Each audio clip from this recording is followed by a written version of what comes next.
I actually had two retirement from sport. The first one was definitely sudden and absolutely not expected. I was training and preparing for the 2004 Olympics. We were aiming for a medal. It was the beginning of the season, and I was asked for a meeting with my coaches and the federation. And during that meeting, I was asked to choose between going to business school and going to the Olympics. I had just been accepted into a really good business school in France. This is something I had been pursuing for a long time. And just in that instant, I was asked by my coaches to basically choose between academics and athletics. At that time, I had never thought about retiring. I was still in my career. I was still pursuing the Olympic dream. I had already participated in the Olympics, but this would have been my second, and never thought I would retire. Um, and I was so taken back by the ultimatum that was given to me that in a sudden moment, I just said, okay, I'm out. I'm leaving. I'm not compromising the rest of my life and my future um, because you guys have decided that I couldn't do both. So I walked out of the room, probably stormed out of the room, and that was it. That was the end of my career and my first retirement. I was lucky later on to be able to come back to sport and swim again, this time to compete for the Australian national team and compete in the Beijing Olympics. And that second time was like a second chance. And I approached it completely differently than the first time.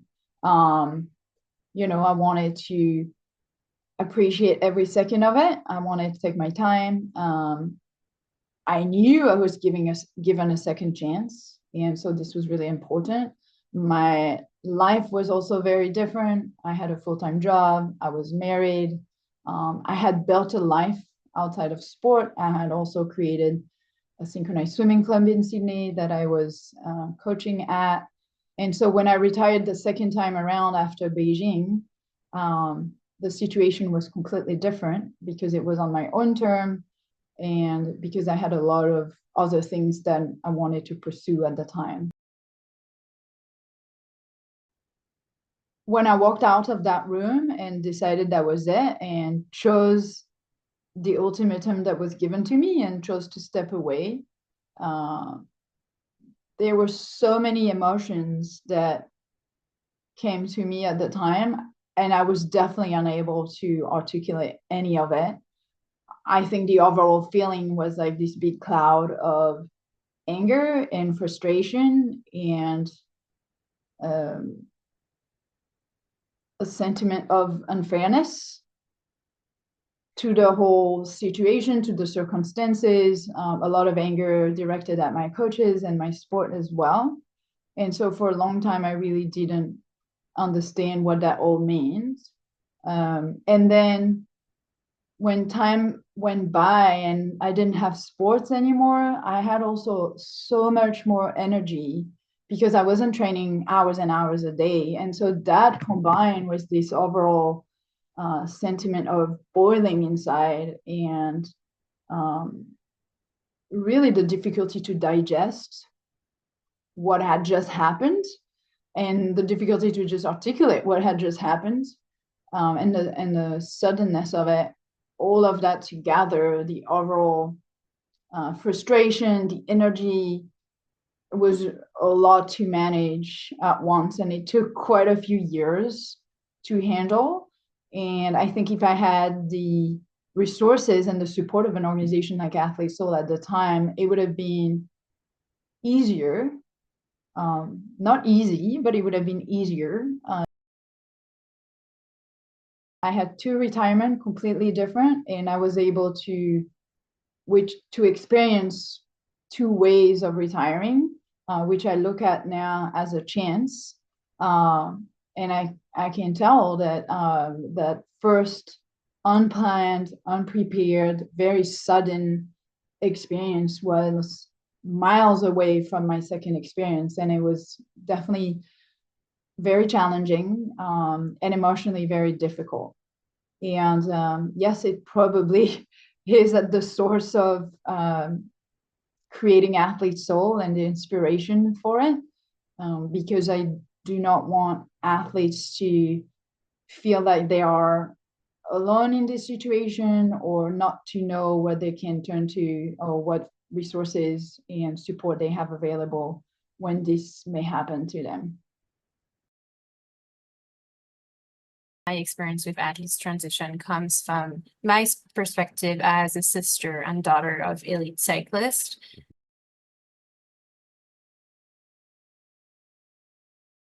You know, at the time, I don't think I fully understood what she was feeling and what she was going through, because I wasn't an athlete at that level myself. Everything changed in how I understood it after I felt grief myself, after I lost my sister and realized that I had to really leave my option B going forward with my life, that she won't be here anymore, and that I will have to make do with her not being there. And I started recognizing in my own feeling and my own experience, like the things she told me she was feeling, but at the time I did not understand. From that point in time, then everything became very clear in terms of what could be done to support athletes. And of course, because of my personal story and my relationship to sports and the fact that I've experienced it firsthand, I couldn't just sit and accept that this was going to be it. And I wanted to do something to be part of the solution and also honor my sister's legacy. I think it's probably one of the biggest challenge in supporting more athletes. It's like, why even this might come around and why this might be hard. I think it's something you can prepare on paper. You can prepare your education. You can prepare. You can have different interests. You can build your personality beyond sports and invest in all those different things. But there's so much in your control, and there's a lot not in your control. When it happens to you, when you leave that moment, it's going to feel different from before. And I think what's important is at that moment in time, not to lose touch with your community, your athlete community, and make sure that if you need it, maybe you won't, but if you need it, there are people who can understand without you really expressing and saying the words what you are feeling and what might come next. It's a little bit you don't always know what you need until you're in that moment. And when you're in that moment, you might not be able to express what you need, and you might not, because you might not understand it yourself. So it's more about being preventative, and also like preparing for it by stay in touch with that community that can really understand your experience, to ultimately accelerate that journey for you and learn from maybe the mistakes or the learnings from other people, so you don't have to reinvent everything, and you can tap into the different experiences and the tips that feels right to you, and save time and make that journey faster and smoother.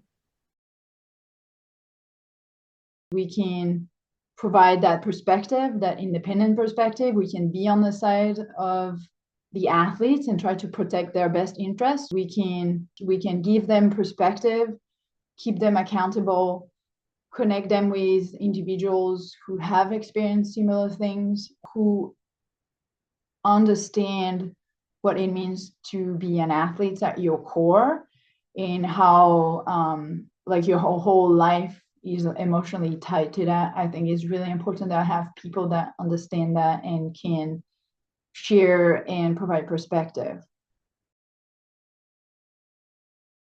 I think that you should support Athlete Soul because we are one of a kind as an organization.